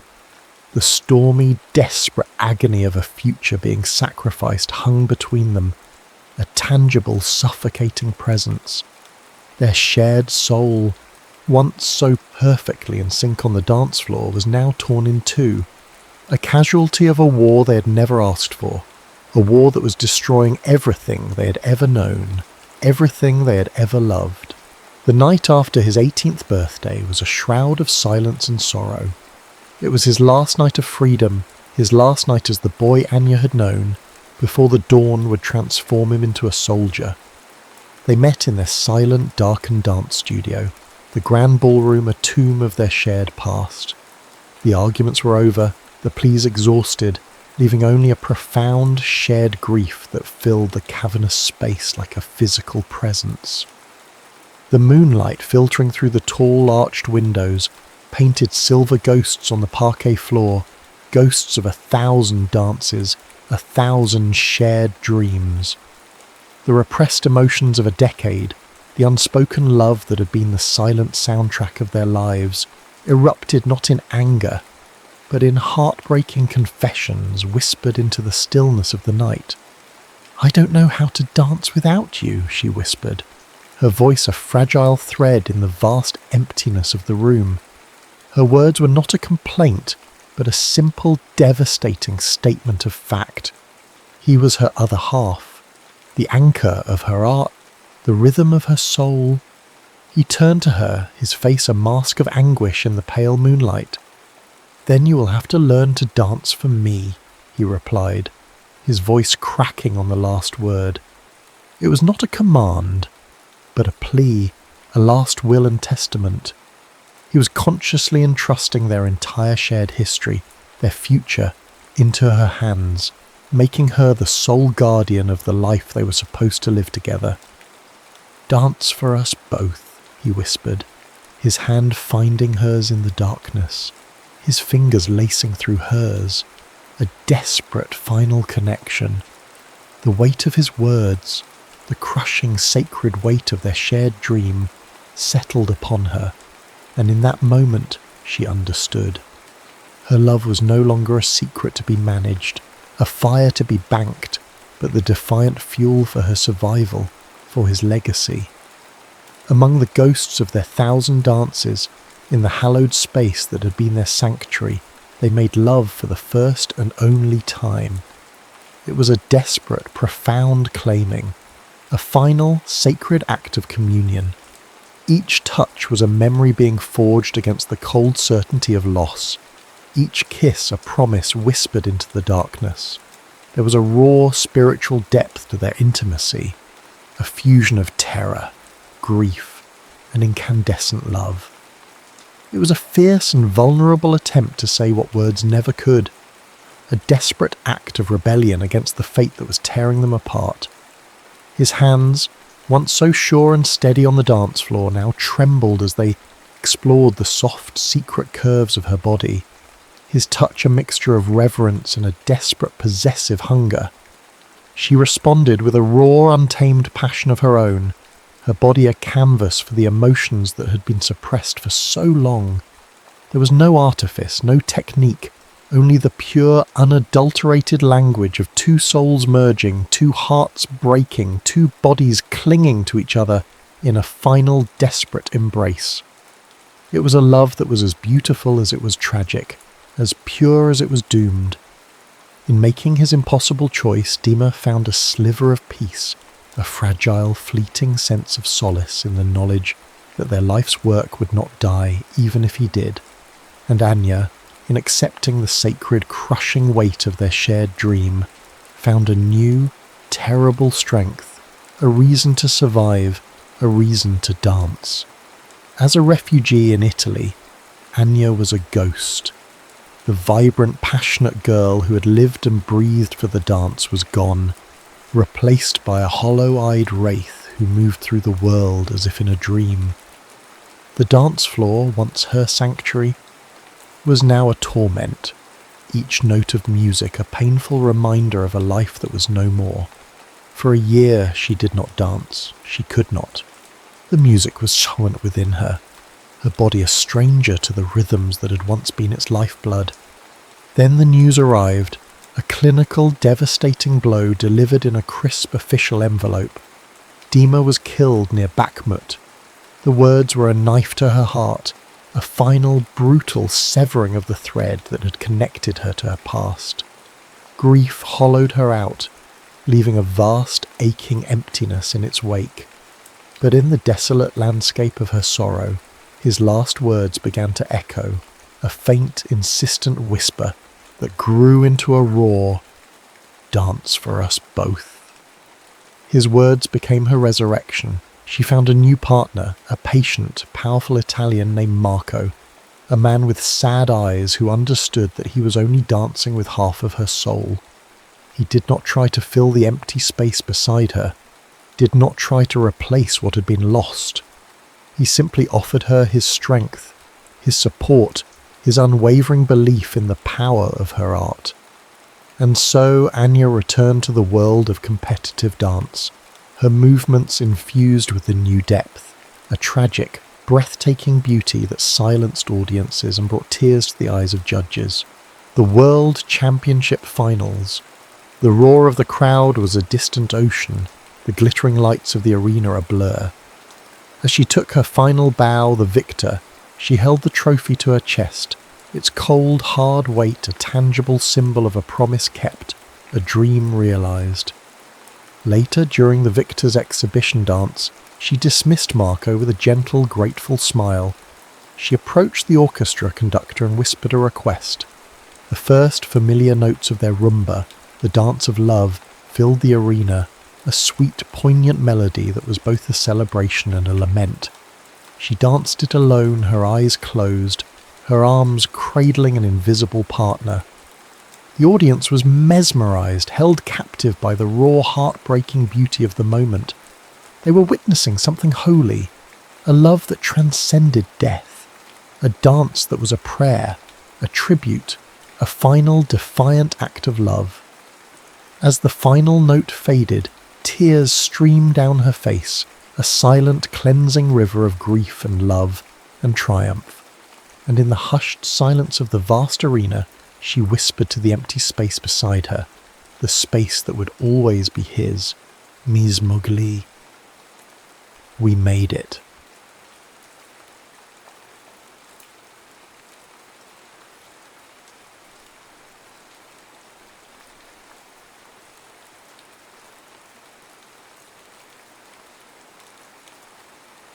No more shadows. The town of Northwood Mills was a place of carefully drawn lines, as rigid and unyielding as the iron fences that separated the sprawling lawns of Sterling Hill from the gridded, modest streets below. For Eleanor Vance, these lines were the invisible architecture of her life. She navigated them with the quiet intensity of a scholarship student, a ghost in the fluorescent-lit hallways of a high school that worshipped names like Sterling. She was a creature of the library, of dog-eared paperbacks and the silent hum of the radiator in her small book-cluttered bedroom. This room was her sanctuary, a world away from the roaring social ecosystem of the football stadium, where the town's golden boy Liam Sterling reigned supreme. Liam was Northwood Mills' crown prince. As the star quarterback, his existence was a public spectacle of triumph and expectation. His family's name was etched onto the cornerstone of the town library he never entered, and the hospital wing his mother chaired. Yet, within the gilded cage of his life, there was a profound and secret ache, an intellectual insecurity that felt like a hollow space in his chest, a desperate need to be seen for something other than the strength of his throwing arm. This was their secret, that the two most disparate points in their town's social geography had found a common centre. Their relationship was a clandestine routine, a fragile bubble of existence confined to the four walls of Elle's bedroom. Twice a week after his practice and her library shift, his expensive truck would park 2 streets over, and he would slip through the shadows of her backyard, a silhouette against the dusk, climbing the familiar trellis to her second-story window. Inside, the world fell away. There was no Sterling Hill, no scholarship grants, only the scent of old paper and vanilla candles. Here, he wasn't the quarterback, and she wasn't the invisible girl. He was just Liam, his brow furrowed in concentration as she explained the thematic complexities of The Great Gatsby. She was just Elle, her voice soft but sure as she untangled the knots of his calculus homework. They were two halves of a whole person, her mind, his gilded cage, finding solace in the quiet space between. The spark that threatened to ignite their secret world into ash came on a crisp October night. The Northwood Panthers had just clinched the regional title in a blaze of glory. The town was electric, a current of victory running through its streets. Elle had listened to the game on her small radio, her heart thumping in time with the announcer's frantic play-by-play. A victory for him, feeling strangely like a victory for her, for them. He arrived later than usual, his face flushed with triumph and cheap champagne pilfered from a teammate's flask. He smelled of sweat and autumn air, and when he pulled her into his arms, she could feel the frantic, joyful energy thrumming through him. He was still wearing his Letterman jacket, the heavy wool a foreign texture in the soft sanctuary of her room. "We did it, Elle," he breathed into her hair, his voice rough with emotion. "God, you should have been there." She smiled against his chest, a familiar pang of longing mixing with her pride. "I was, in spirit." They were lying on her braided rug, surrounded by towers of books, his head in her lap. She was tracing the line of his jaw when the sound came, the blare of a car horn, followed by a chorus of triumphant, drunken shouts. "Sterling, you legend!" Liam froze. Every muscle in his body went rigid. Elle's hand stilled on his face. It was his world, the loud, boisterous, unthinking world of his friends, invading hers. A dark blue sedan, packed with his teammates, crawled past her house, their faces illuminated in the intermittent glow of the streetlights. They honked again, a long, celebratory blast that seemed to shake the very foundations of her small home. "Think they saw my truck," he whispered, his voice tight. "No, you parked on Elm," she whispered back, her heart a frantic drum against her ribs. "They're just celebrating." They lay in silence, two statues in the candlelight, as the car receded down the street, its noise fading into the general hum of the town's victory party. The silence that rushed in to fill the void was heavier than the noise had been. It was thick with everything they never said, every line they were afraid to cross. He was the sun, and she was a creature of the shadows he cast. Their orbits could only intersect in this stolen darkness. He pushed himself up on his elbows, his eyes, the colour of a stormy sea, searching hers.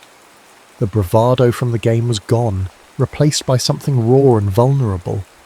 He saw her, truly saw her, not as the girl who fixed his essays, but as the architect of this sacred quiet, the keeper of the only part of himself he considered real.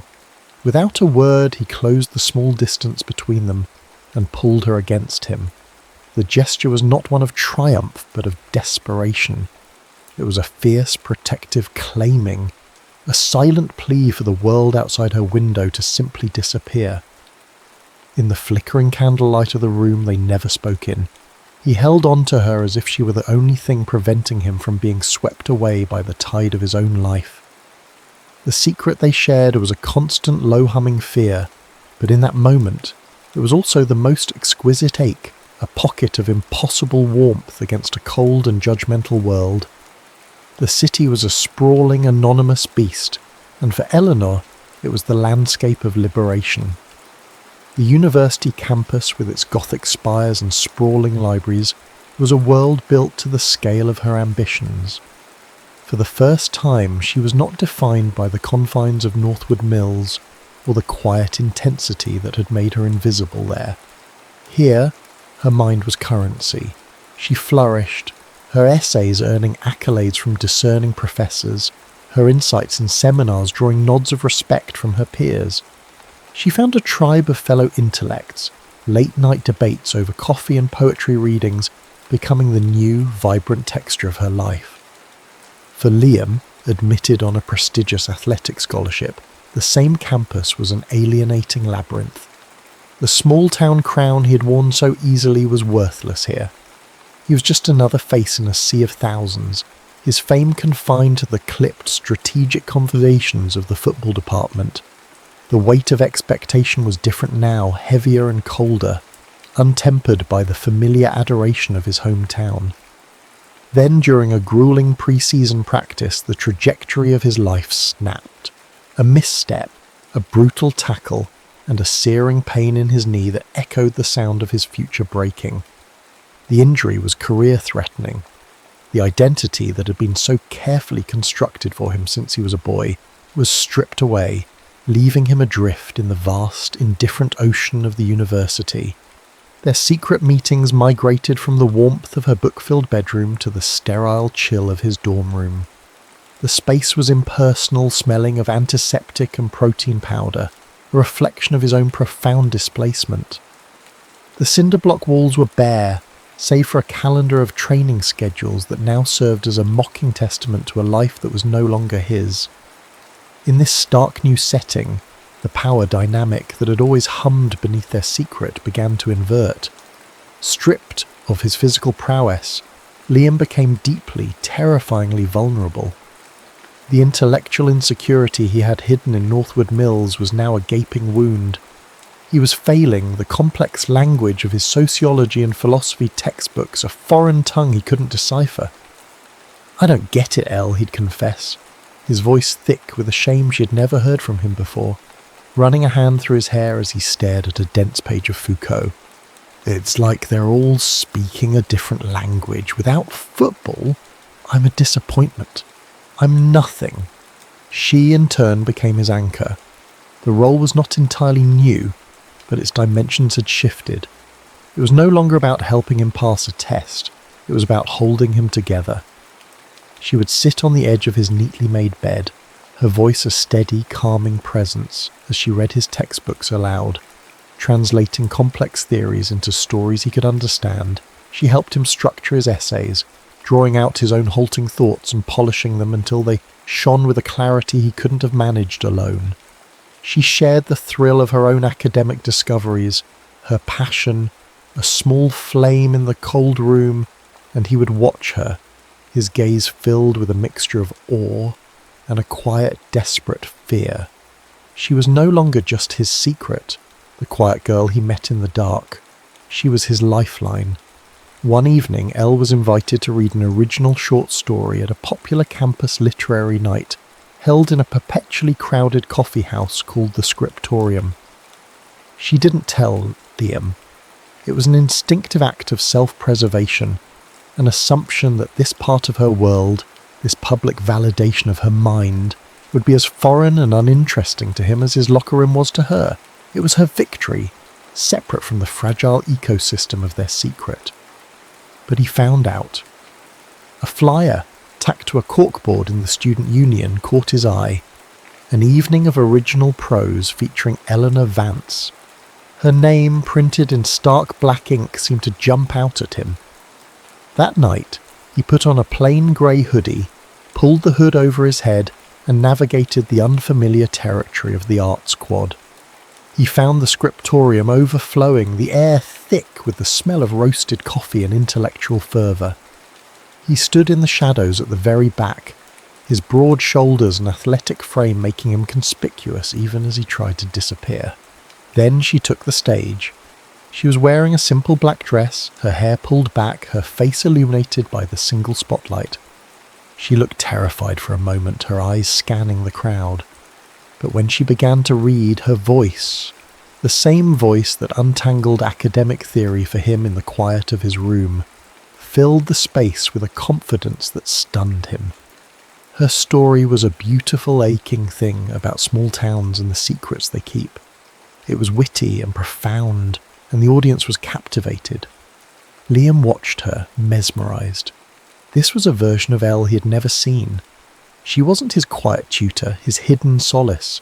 She was a force, a creator of worlds, admired by a room full of people who saw the brilliance he had only ever witnessed in private. The longing in his gaze was no longer just for her touch or her presence. It was a profound, humbling awe. He felt a fierce, possessive pride that was immediately followed by a wave of crushing inadequacy. Later, when he slipped into her dorm room, she was buzzing with adrenaline, her cheeks flushed. "You are incredible," he said, his voice quiet. He hadn't taken off the hoodie, as if still trying to hide. She turned, startled. "You were there?" "I saw the flyer." He stepped closer, his eyes searching hers. The air between them crackled with a new, complex electricity. His physical need for her, once the dominant current in their interactions, was now tangled with a desperate emotional dependency. Her newfound confidence was a beacon, but it also illuminated the chasm that was opening between their worlds. He reached out, his hand cupping her cheek, his thumb stroking her skin. His touch, which had always been a source of comfort, now felt charged with his own fragility. "I have never," he said, his voice thick with an emotion she couldn't quite name, "been proud of anyone like I was tonight." When he kissed her, it was different from all the kisses that had come before. It was not a kiss of equals meeting in the dark. It was a kiss of pure, humbled adoration. It was the kiss of a man worshipping at the altar of a brilliance he feared he could never match. A desperate, breathless acknowledgement that she was already outgrowing the small, secret room he had built for them in his heart. The slow erosion of Liam's confidence and the steady rise of Elle's culminated in a single, catastrophic moment. Liam's father, a man forged in the crucible of old money and unshakable self-importance, was a powerful university alumnus. He arrived on campus for a donor weekend, a whirlwind of tailored suits and booming pronouncements, his presence a heavy weight on Liam's already burdened shoulders. He insisted on taking Liam and a few of his old high school friends, acolytes who still saw Liam as the Northwood Panthers' immortal quarterback, to dinner at the Chantry, a restaurant whose hushed elegance and exorbitant prices were designed to make people like Elle feel they had wandered in by mistake. But by a cruel twist of fate, Elle was there. She was seated at a boisterous table with her new university friends, celebrating a prestigious scholarship grant she had just won. Her laughter, bright and uninhibited, carried across the clink of silverware and muted conversations. She looked radiant, alive, a world away from the girl who once hid in the shadows with him. Liam saw her the moment he walked in. His heart seized, a cold dread washing over him. Their worlds, so carefully segregated, were about to collide. For a moment, their eyes met across the room. A flash of surprise and joy lit her face before it was replaced by a cautious uncertainty as she took in his companions, his imposing father, the smirking faces from their past. Liam's father followed his gaze. "Friend of yours, son?" he asked, his tone laced with dismissive curiosity. "Just someone from a class," Liam mumbled, his throat tight. As they were being led to their table, they passed close to Elle's. One of Liam's friends, a boy named Mark, who had always treated Elle with a particular brand of sneering invisibility in high school, recognized her. "Hey, isn't that Vance?" Mark said loudly. "She's still cleaning blackboards to stay here?" Mr. Sterling let out a short, dry laugh. He glanced at Elle's table, at their animated, intelligent faces, and then said, with the casual cruelty of the truly privileged, "You have to admire the tenacity of the scholarship kids. They work so hard to get a glimpse of a world they'll never really belong to." The words struck Elle like a physical blow. The laughter and warmth of her celebration evaporated, leaving a chilling silence in its wake. But it was not his father's comment that broke her. It was Liam.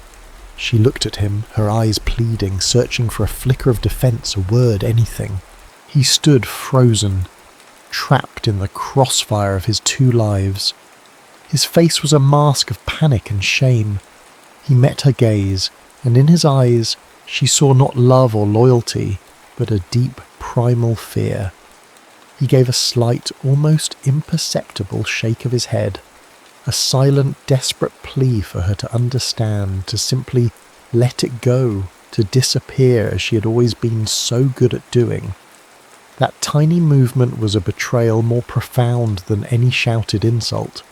It was the confirmation of her deepest, most fiercely guarded fear, that in the real world, the world of light and consequence, she was not his anchor, but his liability, a secret he was ashamed to keep. Elle's carefully constructed composure fractured.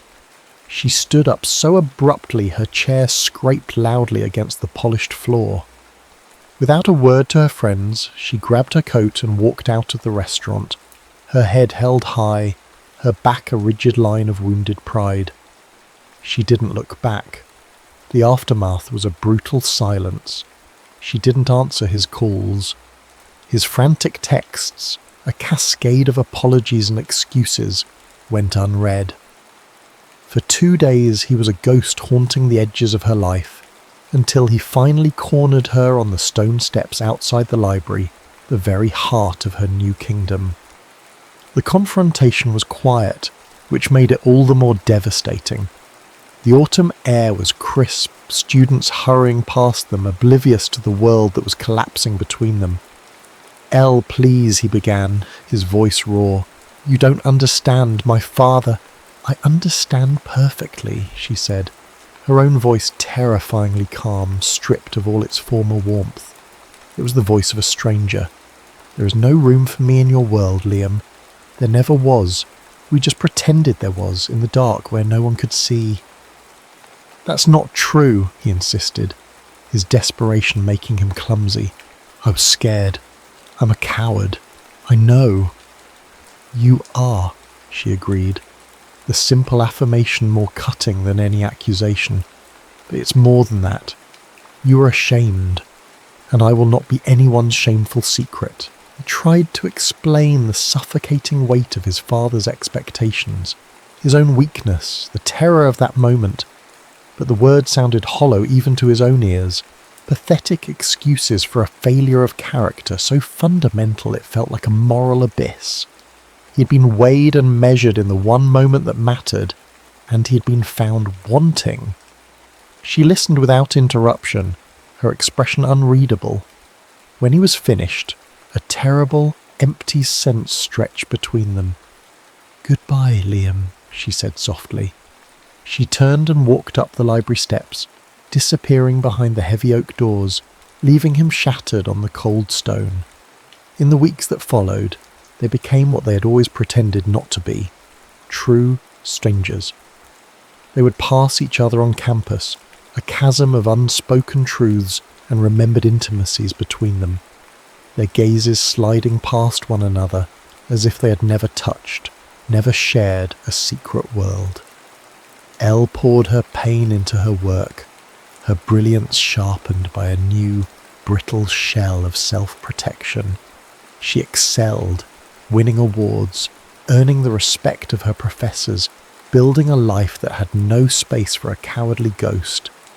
Liam, without her, was utterly lost. His grades plummeted, his injured knee refused to heal. The university, seeing a failing student and a non-performing athlete, revoked his scholarship. Utterly alone, stripped of his purpose and the only person who had ever seen the man he wanted to be, he quietly dropped out and disappeared, retreating from the world that had so thoroughly defeated him. A year can be a lifetime. For Eleanor, it was a period of deliberate, painstaking reconstruction. She had built new walls around the space Liam had once occupied, reinforcing them with graduate seminars, late-night study sessions, and the quiet satisfaction of her work as a teaching assistant. Her life had a rhythm, a purpose.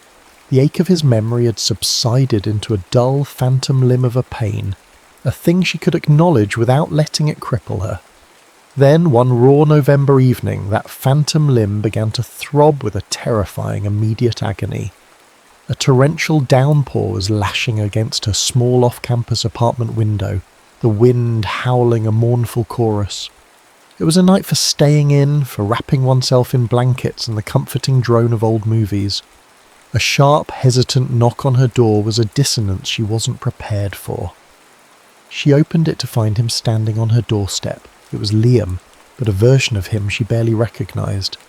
The rain had plastered his hair to his forehead, and he was soaked to the bone, his thin jacket offering little protection. He was thinner, the easy athletic confidence that had once been his armour completely gone, stripped away to reveal the raw, uncertain man beneath. His eyes, those stormy seas of blue, were haunted. "Elle," he said, his voice a hoarse whisper, the name a ghost on his lips. Her carefully constructed defences crumbled. Every instinct told her to slam the door, to protect the fragile peace she had fought so hard to win. But the sight of him, so broken, so utterly defeated, held her paralysed. She stepped back, a silent invitation, and he stumbled inside, dripping rainwater onto her worn wooden floor, didn't make excuses. He didn't offer the pathetic apologies of the boy he had been. He stood there shivering and simply began to talk, the words pouring out of him in a torrent to match the storm outside. He told her he'd gone home, but the hollowness of his old life had been unbearable. He'd moved away, gotten a small apartment, started working a grueling construction job, his hands, once famous for their precision with a football, now calloused and rough from manual labour. He was taking night classes at a community college, studying to be an architectural draftsman, a quiet, precise art that had nothing to do with fame or glory. He told her he had been in therapy. "Losing you," he said, his voice finally breaking, tears mixing with the rain on his face. It wasn't just losing a person, it was rock bottom. It was seeing myself for what I was, a coward, a child playing a part someone else wrote for him. My father's the town's hero, but never, not once, my own man. He looked at her, his gaze raw with a year of self-recrimination and hard-won honesty. "I had to build someone worthy of you, Elle, not to win you back, but because you deserve to be loved by a man, not a shadow. I had to do it for me." He choked on a sob, his whole body shaking. "I didn't know how to exist in the light with you, because I was nothing but a shadow." The raw, brutal truth of his confession was a force of nature. It swept through her apartment, tearing down the walls she had so carefully erected. The love she had buried under layers of hurt and pride erupted, a fierce, undeniable current. This was the reckoning, the realization that their love hadn't failed because it was weak, but because he had been, and he had gone into the wilderness and remade himself, not for his father, not for glory, but for the quiet dignity of his own soul. She crossed the space between them in 2 steps, and her arms were around his neck, pulling his face down to hers. His first kiss was a desperate, searching thing, tasting of rain and salt and a year of regret. Her hands were in his wet hair, on his face as if trying to memorize the new lines of this man who had fought his way back to her. He stayed the night. The storm outside raged, a fitting soundtrack to the tempest of their reunion. Their physical coming together was not the hurried, secret fumbling of their youth. It was a slow, transcendent act of rediscovery, a sacred, reverent exploration of the people they had become in the long, painful space between. He undressed her slowly, his calloused fingers tracing the lines of her body as if she were a precious, forgotten text he was finally learning to read. There was a worship in his touch, a humility that spoke of the profound change within him. He explored her with his hands, his mouth, with a tenderness that brought tears to her eyes. This was not the frantic need of a boy, but the deep, abiding communion of a man who understood the gift he had been given, lost and miraculously found again. When she touched him, she felt the changes in his body, the lean, hard muscle of a labourer, the faint scars on his hands. She was mapping the journey he had taken without her. Their lovemaking was a language beyond words, an act of ultimate vulnerability and forgiveness. It was the raw, desperate passion of their loss blended with the new, mature tenderness. It was breath and heat and the slick slide of skin on skin. It was the silent telling of secrets, the confession of loneliness, the promise of a new beginning. In the dark, with the rain drumming a soft tattoo against the glass, they moved together, a rhythm of return and renewal. It was a stripping away of all pretense, a surrender not of one to the other, but of both to the overwhelming truth of their connection. As their bodies found their climax, it felt less like a release and more like a merging, a spiritual and physical consummation that sealed the past and consecrated the future. Lying in the aftermath, their limbs tangled, his heart beating a steady, reassuring rhythm against her back, Elle knew that the secret room they had once hidden in was gone forever. They had finally stepped into the light. The morning after the storm broke clear and bright, the world washed clean. For Liam and Eleanor it was the dawn of a new, more deliberate chapter. They began again, not with the frantic, stolen moments of their past, but with the slow, tentative steps of two people learning to walk in the daylight. There were no more secrets, no more hidden rooms. Their love, once a fragile flame nurtured in darkness, was now brought out into the open air, and to their mutual relief it did not extinguish. It burned brighter. The first test came weeks later. Liam, his jaw set with a quiet determination that was more formidable than his old bravado, drove them to Stirling Hill. He walked into his parents' cavernous, art-filled home holding Eleanor's hand, his grip firm and unwavering. He introduced her not as a conquest, a secret, or an apology, but with a simple, unshakable dignity. "Mum, Dad," he said, his voice clear and steady. "This is Eleanor Vance, the woman I love." His father's initial reaction was a mask of cool disapproval, his mother's a flutter of nervous social calculus. There were questions, veiled in politeness, about her family, her studies, her plans. But Liam stood by her, a quiet bulwark, answering for himself, defining his own terms. He spoke of his new path, his passion for architectural design, his respect for the man he was becoming. For the first time he was not seeking their approval, merely stating his reality. And in his strength, Elle found her own. She met their scrutiny not with defiance, but with the calm confidence of a woman who knew her own worth. A worth that had nothing to do with her background, and everything to do with the contents of her mind and heart. They left that house not as victors in a battle, but as two sovereign souls who had declared their independence together. Liam re-enrolled in a local university, one without a prestigious football programme, pursuing a degree in a subject he had chosen for himself. His world became one of drafting tables, blueprints, and the satisfying logic of structure and design. He found a quiet joy in it, a sense of purpose that came from creation rather than competition. Elle, continuing her graduate work, became his partner in this new life.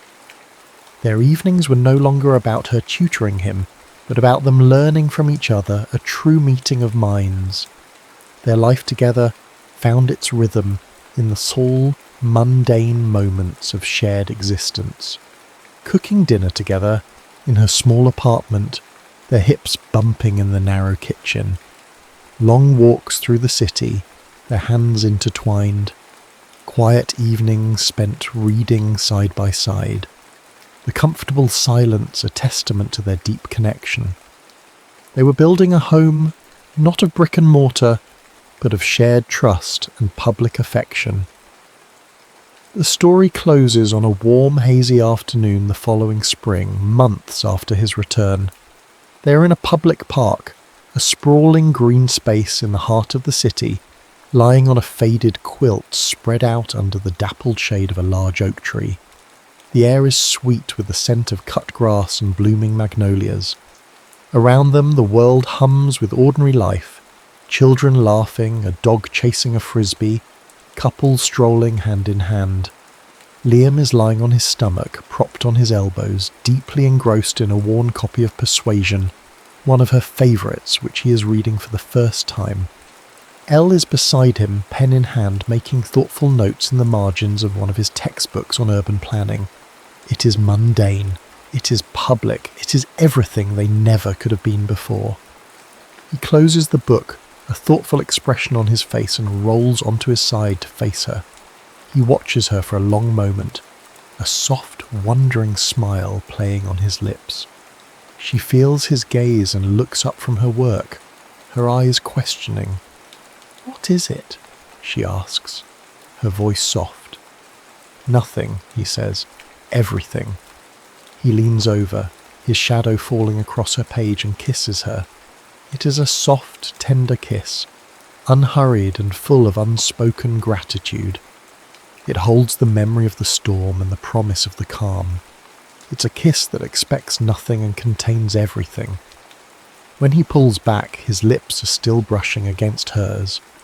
He looks directly into her eyes, seeing not the scholarship girl, not his secret tutor, not his saviour, but the whole and complete woman he has finally learned how to love. With a reverence that makes her heart ache, he whispers, "Hello, Eleanor Vance." It is the first time he has ever called her by her full name. It is not a question, but an arrival, an acknowledgement that he sees all of her, every brilliant, resilient, beautiful part in the bright, unforgiving light of day, and he loves her completely. She smiles, a true and radiant bloom, and knows with every fibre of her being that they are finally home.